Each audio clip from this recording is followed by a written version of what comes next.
दिशा int में आप सभी लोग का स्वागत है एक नए वीडियो के साथ। इस वीडियो में हम क्लास 10 साइंस चैप्टर नंबर 3 धातु एवं अधातु पूरा कवर करेंगे। अगर चैनल पे आप पहली बार हैं तो चैनल को सब्सक्राइब करें दिशा इंट को। आइए शुरू करते हैं। धातु वे तत्व जो विद्युत और ऊष्मा के अच्छे चालक होते हैं।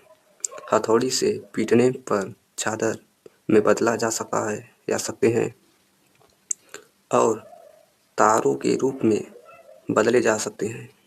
उन्हें धातु कहा जाता है। धातुओं में मुक्त इलेक्ट्रॉन पाए जाते हैं। इसी कारण ये ऊष्मा और विद्युत की सुचालक होती हैं। कुचालक नहीं, सुचालक होती हैं। जैसे Fe, Ag, Cu ये सब क्या है? ये सब धातु हैं। तो धातु के कुछ गुण भी पाए जाते होंगे। तो आइए धातु के गुण को भी देखते हैं।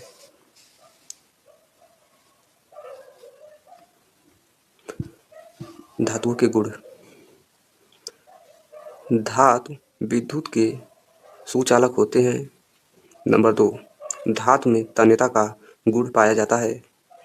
नंबर 3, धातु में धात्विक गुण पाया जाता है। नंबर 4, धातुओं में आघातवर्धकता का गुण पाया जाता है, अर्थात धातुओं को या धातुओं के हथौड़े से पीटने पर टूटते नहीं हैं। धातु ठोस अवस्था में पाया जाता है, लेकिन पारा को छोड़कर।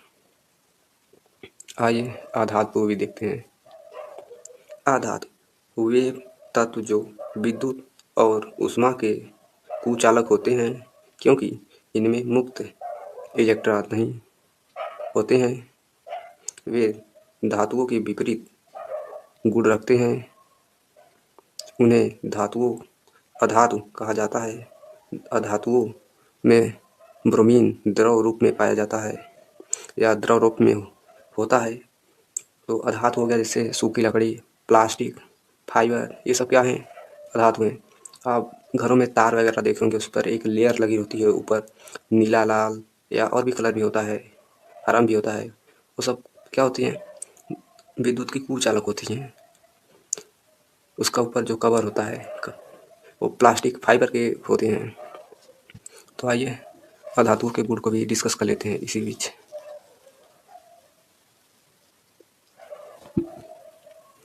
अधातु के गुण। नंबर 1, अधातु विद्युत व ऊष्मा की कुचालक होते हैं। अपवाद है, ठीक है। अधातुओं में तन्यता का गुण नहीं पाया जाता है। नंबर 3, धातुओं में चमक नहीं पाया जाता है, लेकिन आयोडीन को छोड़कर, ठीक है। चौथा, अधातु भंगुर होते हैं। 5वां, गैस, तरल या ठोस तीनों अवस्था में मिलते हैं। तो आइए आगे देखते हैं।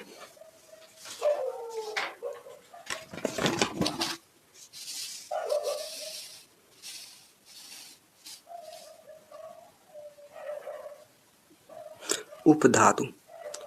कुछ तत्व ऐसे होते हैं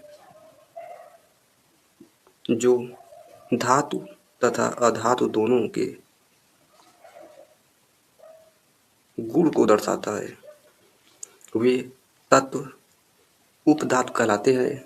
जैसे आर्सेनिक हो गया और एंटीमनी हो गया, यह एक उपधातु है, ठीक है। आइए मिश्र धातु देखते हैं।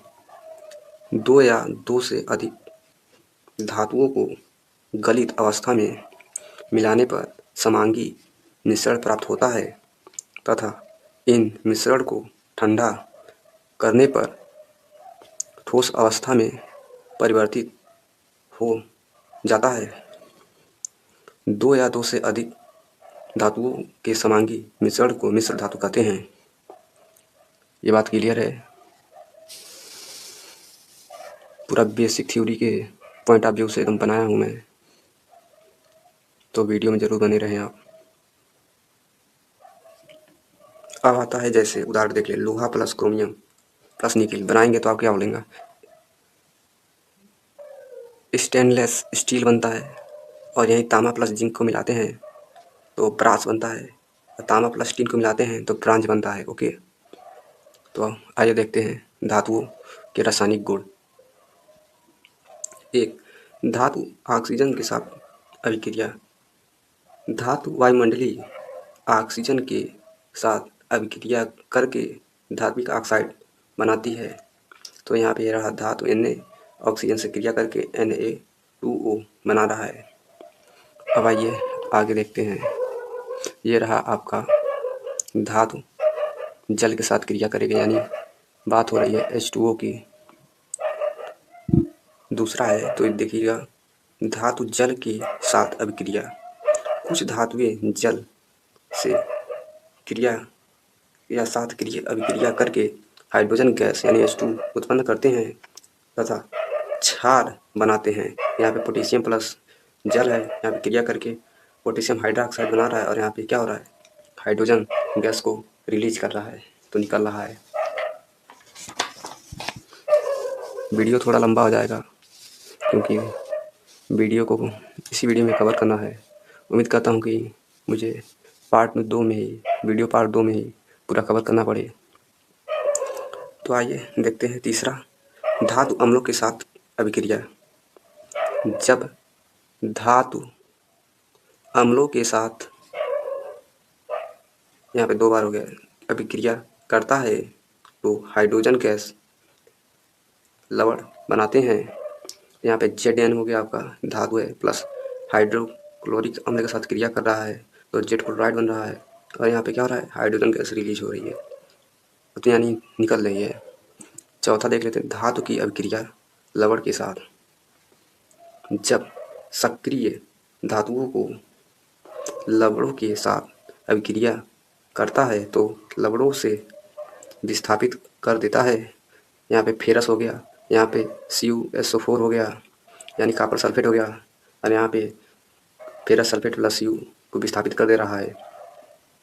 आइए आगे देखते हैं। अभी तक आपने चैनल को सब्सक्राइब नहीं किया है तो चैनल को सब्सक्राइब कर दीजिए।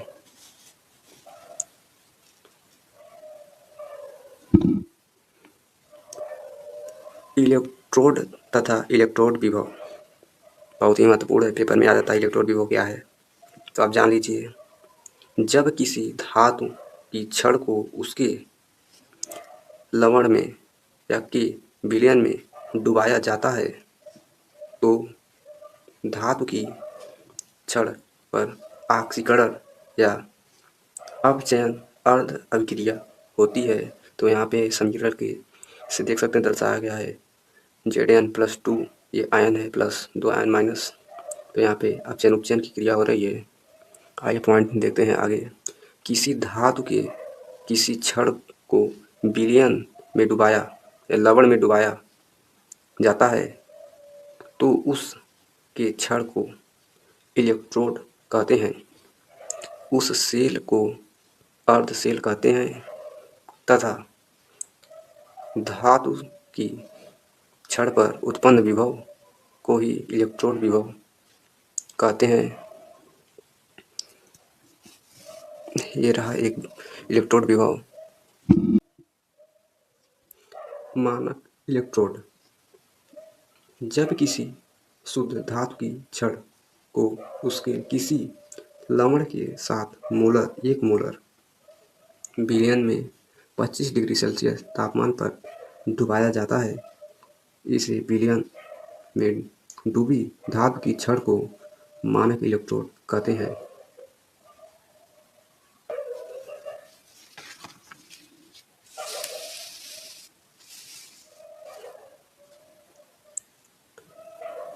विद्युत रासायनिक श्रेणी अथवा सक्रिय श्रेणी।